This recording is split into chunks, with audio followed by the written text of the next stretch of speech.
Good morning, I'm Chris Fox. Welcome to day 20 of the 21-day novel challenge. So we've got today and tomorrow, and I'm done. I will have finished the project that I started 3 weeks ago, a 70,000 word novel written and edited. So yay! I can't believe I'm in the home stretch. Many people are asking, so what happens afterwards? And I've talked a little bit about this in emails I've sent to the mailing list. I will be doing more videos going forward because I've really enjoyed this whole process. The next series is going to have to do with launching to market because I need to launch Destroyer to market, and a lot of people want to know how that marketing will look.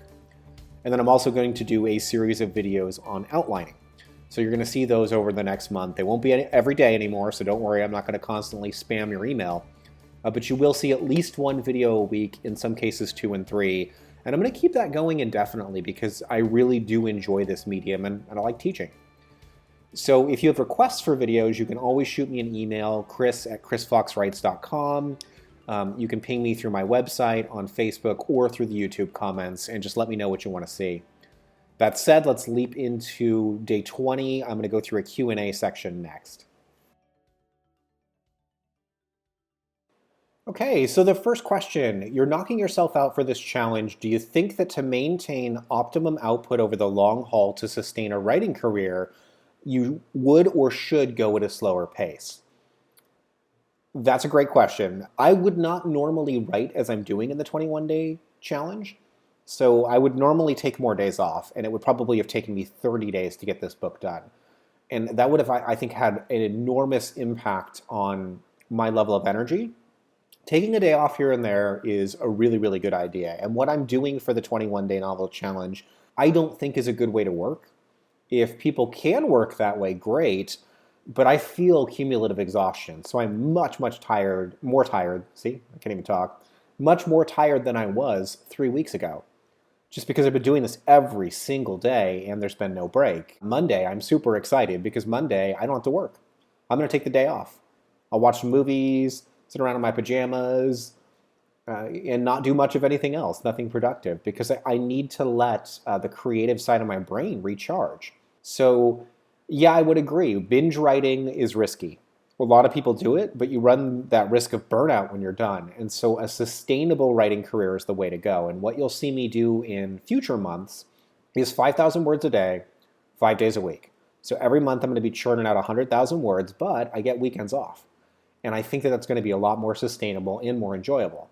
The challenge has been fun, and it's really cool to be able to look back at the end of 3 weeks and realize that I've got a completed novel, but there's been a cost to that, and I definitely feel a little bit of burnout, which is not something you ever want to do.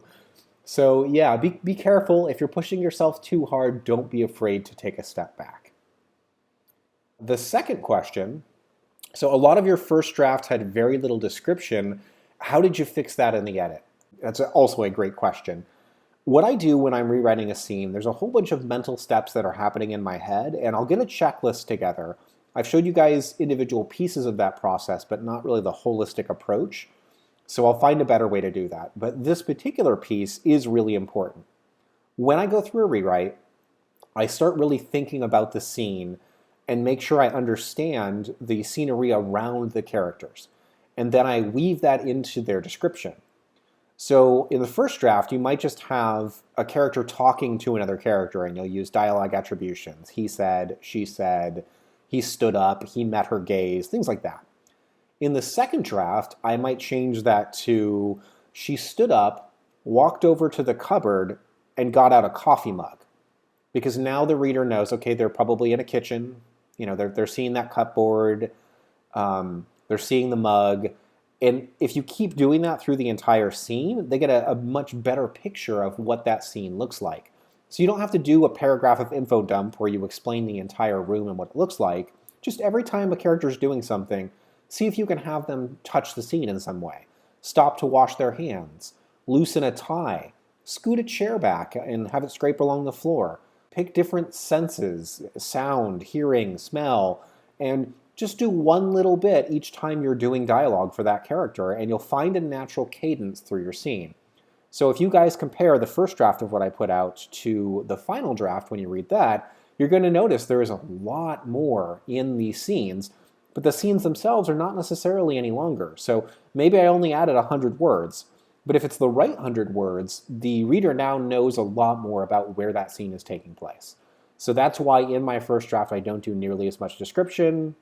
I'm much more focused about the characters and what they're doing and less on where they are doing it. But I do need to make sure that stuff gets added in, because if it's missing, readers will let you know, and they'll let you know with the 1-star reviews. Looks like that's probably the only questions I want to tackle today. I have a lot of writing to get done, so I'm going to jump directly into the editing portion of this video. Okay, day 20 has drawn to a close. As you can see, the new total is 63,761 words. I did 14 chapters today, starting with Leak, Quantum Light, Here Kitty Kitty, Fizzgig, Surrender, Stand Down, Boarded, Stealth Ship, Strange Bedfellows, Machine Shop, Hold, CIC, Last Stand, and Desperate Plan. So all of Act 2 is now finished. All that remains is Act 3. There's not a lot of large rewrites to be done in Act 3, so I'll add a little bit of flesh, but I suspect we'll probably finish up right around 65,000 words tomorrow, and then this novel is a wrap and it's off to the editor. So yeah, very, very pleased with how today went. A nice, easy day. It's a little after 10 a.m. and the hardest part of my day is done. So I'm going to kick back and do a little plotting and get ready for my final day of work. So thank you again for being on this journey with me. I greatly appreciate it. It's on to day 21.